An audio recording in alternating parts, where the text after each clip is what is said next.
Hey guys, what's going on? Okay, we got a big UFC card, UFC 303, 303 this week. Of course, it was supposed to be headlined by Conor McGregor and Michael Chandler. That is off now, postponed. Don't know when that will be happening. That's a shame because McGregor needs to get back in that octagon. He's getting older and older, has not fought in over 3 years, which is tragic. But anyway, we have a rematch between Prochazka and Alex Pereira, or Pereira, however you say his name. I don't know. Anyway, Alex Pereira, light heavyweight champ, of course, and Jiri Prochazka. So, of course, he knocked him out in not his last fight, but the fight before that. He knocked him out in the second round in their first fight, and that's who he won the title from, right? I think, or it was vacant at the time, and he beat him for it. Yeah, okay. And then Pereira, however you say his name, you know who I'm talking about. But anyway, he of course starched Jamal Hill in his last fight at UFC 300, I believe. Knocked him out in the first round. Just a very memorable knockout.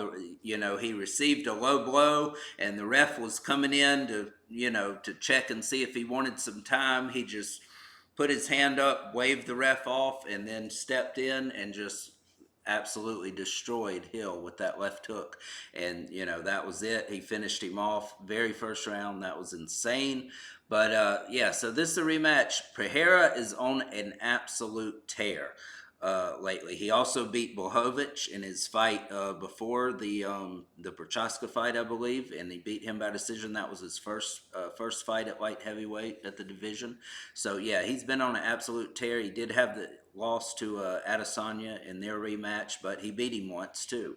But anyway, so yeah, I expect it to be the same type of fight. Basically, you never know in MMA. It's so up in the air. I mean, one punch, one kick could just come out of nowhere. You never know. Both of these guys have a lot of power. So, I mean, I'm gonna say Pereira uh, I'm gonna give it 4 rounds this time, but I'm gonna say a knockout once again. Maybe a little more back and forth this time. Maybe Prochaska puts up a little better of an effort. And I don't expect it to be just a walkthrough or an easy performance, but I expect the result to be basically the same, just not as early, I guess. So that's my prediction for that one. I'm going to call it a TKO in round number 4. Now, in the co-main event, we've got Brian Ortega coming off a submission win against Yair Rodriguez in his most recent fight. So very impressive performance there. From what I remember, was he losing that fight? It seems like. I can't remember for sure. It seems like he had to battle back to get that win, maybe.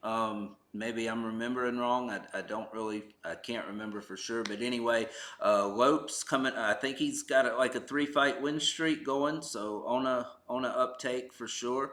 So, but I'm going to go with Ortega. That win, it seems like, gave him a lot of confidence. Yair Rodriguez, definitely, probably better than anybody Lopes' fault, or Lopez. It's Lopes, so I don't know if that's Lopes or Lopez, just a different way of saying Lopez maybe. But anyway, whatever. Yeah, I'm going to go with Ortega on this one. I'll say decision. I'll say he grounds him out. Maybe does some ground and pound, probably keeps him on the ground more so than anything. I'll go with that. Also, we've got Michael Page on the undercard. Who is he fighting? Okay. Oh, okay. Ian Machado. Yeah, very good fighter. That's a tough one. So hopefully Michael Page gets a dominant performance against him. That would be a great win. Michael Page did win his first fight in the UFC by decision in his last fight. So yeah, he really needs to get a very impressive performance just to keep moving up in the rankings. He's an absolute star. He did have the 2 losses over at Bellator, of course, but and ventured into the bare knuckle fight world as well. I think he fought Mike Perry, lost to him, but that was the only fight he had. Seems like I had Page winning that fight, the bare knuckle fight. I can't remember for sure, but yeah, I think it even went into an extra round, didn't it? They went to a sudden death, an extra round, because it was a draw. Okay. So anyway, yeah, he's on the undercard. Also have Anthony Smith versus Roman Dolidze, and he's coming off a loss against Nasruddin Imamov. Yeah, if I'm saying that right, that was a good fight, but he's coming off a loss. I think Smith's coming off a win. Let's see. Um, yeah, yeah, okay. Vitor Petrino, he's coming off a win. Wow, that was very recent, just in May. Whoa. Okay, so yeah, not even 2 months later. So yeah, Anthony Smith, just a, he's a basically. I say he's a journeyman basically because he's fought everybody. He had a ton of fights, had about 60 fights really. So that's crazy. Got a lot of losses, but got a lot of wins. He's come up with some good performances here and there. Good fighter, just not the top level. But yeah, anything can happen there. I really don't have a prediction. If I'm forced to make a prediction, which I guess I should, I'm gonna go with Dolidze. Just from Anthony Smith's got to be wearing down a little bit. He's had, like I say, he's had a ton of fights, taken a lot of damage over the years, and Dolidze still kind of new, at least compared to Smith. So got him winning. Of course, I got Michael Page winning. Basically, I just hope Michael Page gets a very good knockout. Ian Machado, nothing against him. He's a very good fighter from what I've seen.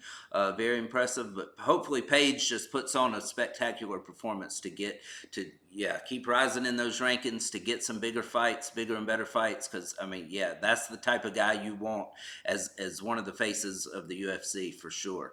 Talks a lot of shit, does a lot of crazy antics. So, I'm here for that. Love it.